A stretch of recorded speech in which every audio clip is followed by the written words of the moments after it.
그리스도인의 비전, 기독교 세계관 정립을 위한 성경적 토대. 3부, 현대의 세계관은 어떤 것들인가? 9장, 우리 시대의 신들. 두 번째입니다. 우리 시대의 우상들로요. 먼저 과학주의가 있습니다. 모든 것을 알 수 있다는 전지성을 우리에게 약속합니다. 기술주의 첫 번째가 있습니다. 모든 것을 할 수 있다는 전능성을 우리에게 약속합니다. 그리고 기술주의 두 번째가 있습니다. 물질적 번영을 가져다주는 이윤을 우리에게 약속합니다. 그리고 마지막으로 경제주의가 있습니다. 이 모든 것을 종합하여 얻을 수 있는 물질적 번영을 우리에게 약속합니다. 오늘은 기술주의 두 번째와 경제주의를 살펴보고자 합니다. 먼저 기술주의, 이윤을 뜻하는 은입니다. 이 이윤과 현대 사회라고 했는데요. 기술주의는 현대 기술이 지향하는 이윤을 상징합니다. 여기서 이윤은 장사 따위를 하고 남은 돈을 의미합니다. 다시 말해 이윤은 총 수입 빼기 총 비용이라는 것이죠. 이 현대 사회는 중세 사회와는 달리 이윤이라는 동인을 중심으로 전체 사회가 조직화된 결과입니다. 이윤을 얻기 위한 전반적 싸움이 한 사회를 결속시킨다는 현대의 공공연한 개념 위에 세워진 것이 바로 현대사회라는 것이죠. 이러한 현대사회의 가장 큰 특징은 자본주의 사회라는 것입니다.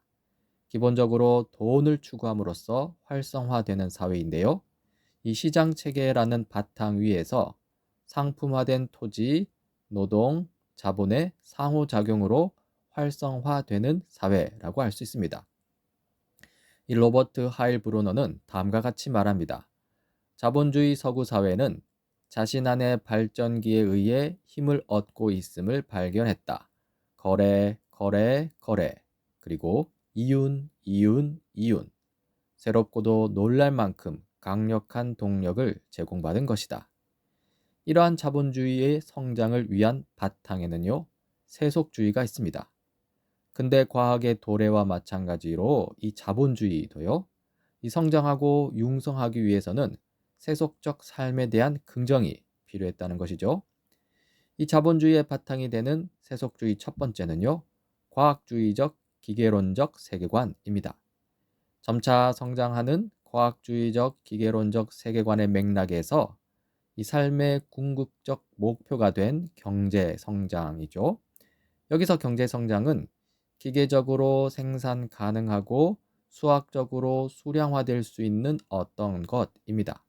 이 경제 성장의 정의조차 과학과 기계론에 의해 정해지는 것입니다. 그리고 자본주의의 바탕 두 번째 세속주의는요, 인간의 자율성입니다. 이 자연에 대한 통제와 이용을 통해 인간이 자율적으로 자신을 표현한다는 세속주의가 강조되는데요. 이러한 세속주의의 강조에 따라 사람들은요, 지금까지 자신들의 소유욕을 억제시켜 왔던 모든 것에서 해방되는 것이죠. 이 자본주의 역사를 보면 중요한 세 명의 인물이 있습니다. 애덤 스미스, 마르크스, 케인스인데요. 먼저 애덤 스미스입니다. 이 자유방임주의, 시장의 맞결화를 주장한 사람입니다. 이 자유방임주의의 중요한 원칙은 자기이익 법칙입니다. 자기이익 법칙이란 각 개인이 자신의 이익을 추구할 때 결과적으로 사회 전체의 부와 복리가 증진된다는 원리입니다.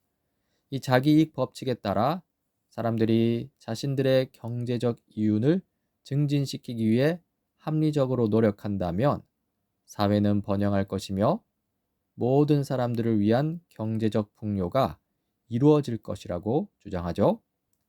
이 자기이익 법칙을 작동시키기 위해 중요한 것이 자유방임주의입니다. 이 개인의 자율성, 규제 철폐를 주장하는데요. 이 자율적 개인들의 자기이익 추구 행위가 보이지 않는 손에 의해서 어떻게 해서든 전체 사회에 유익한 목표를 가져준다는 것이죠. 그래서 개인의 자율성을 보장하라고 하는 것입니다. 그리고 시장 경제 활동이 자체의 법칙을 갖고 있어서 종교적 혹은 정치적 규제를 풀고 방임한다면 전체 사회에 자동적으로 가장 이로운 방식으로 작동한다는 것이죠. 그래서 각종 규제를 풀어라고 하는 것입니다. 이 자기이익 법칙 및 자유방임주의는요, 어떤 종교적 헌신을 요구합니다. 다시 말해서 자기 이익과 경제의 자율성을 받아들이는 데에는 깊은 도덕적, 종교적 함의가 수반되었다는 것인데요. 칼 폴라니는 다음과 같이 말합니다.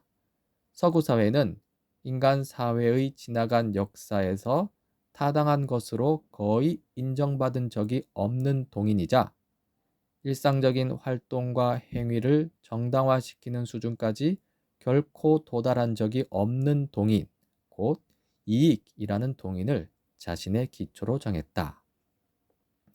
이러한 자유방임주의, 이 보이지 않는 손은요, 결국 폐해를 드러내고 맙니다. 즉, 보이지 않는 손은 보이지 않을 뿐 아니라 아무런 힘도 없다는 것이 입증되었다는 것인데요. 아동 노동, 열악한 작업 및 주거 환경, 도시 빈민의 발생, 이 환경 오염 발생은 이 경제적 번영이 사회적 번영으로 반드시 이어지는 것이 아님을 보여주었다는 것이죠. 그리고 이러한 상황 속에서 칼 마르크스의 체제 전복주의, 자본주의를 타도하라는 주장이 나온 것이죠. 이 마르크스주의는요, 앞서 말씀드렸다시피 자유방임주의의 실패라는 맥락에서 발흥했습니다. 이 마르크스주의의 주장 내용은 혁명을 통한 진보입니다. 자본주의 체제 자체에 대한 비판이 있고요. 토지 및 자본 등 생산수당 공유를 실현하기 위해 계급 철폐를 주장하는데요. 이 과학적 기술적 진보라는 이상을 경제적 번영을 이루기 위한 필연적 과정으로 받아들이면서도 프롤레타리아, 즉 자본가와 대립하는 노동자는 권력을 쟁취할 혁명을 일으켜야 한다고 주장했죠. 이 마르크스주의에 대한 기대와 그리고 실망이 있는데요. 이 혁명은 결국 모두가 평등한 공산사회를 이룰 것으로 기대했습니다. 그러나 우리는 마르크스주의가 꾼 꿈의 허망함을 이미 목도했죠. 그리고 존 케인스가 등장합니다. 이 정부 간섭주의, 즉 시장도 중요하지만 정부가 도와야 한다는 주장인데요. 이 발생 배경에는 이 애덤 스미스의 자유방임주의와 마르크스의 체제 전복주의가 있습니다. 이 둘을 절충하려고 했는데요. 이 보이지 않는 손의 실패, 이것은 자유방임주의에 대한 비판이죠. 그리고 조금 덜 극단적인 이것은 마르크스의 이 체제 전복주의까지는 안 가겠다는 것입니다. 그리고 그런 것에 대한 응답이 바로 케인스의 간섭주의라는 것입니다. 주장 내용은요, 자본주의를 수용하되 시장의 한계를 보완하기 위한 국가 개입을 강조합니다. 이 경제적 번영이라는 궁극적 목표를 여전히 견지하면서도 마르크스처럼 이 애덤 스미스의 자유방임적인 접근 방법을 포기했다는 것입니다. 이 지금까지 살펴본 세 입장의 차이점을 먼저 정리해 보자면요. 애덤 스미스는 자유방임주의입니다. 시장에 맡겨라고 주장하죠. 칼 마르크스는 체제 전복주의입니다. 자본주의를 타도하라고 주장하죠. 존 케이스는 정부 간섭주의입니다. 시장도 중요하지만 정부가 도와야 한다고 주장하죠. 공통점도 있는데요. 바로 셋 다 경제 성장을 추구한다는 것입니다.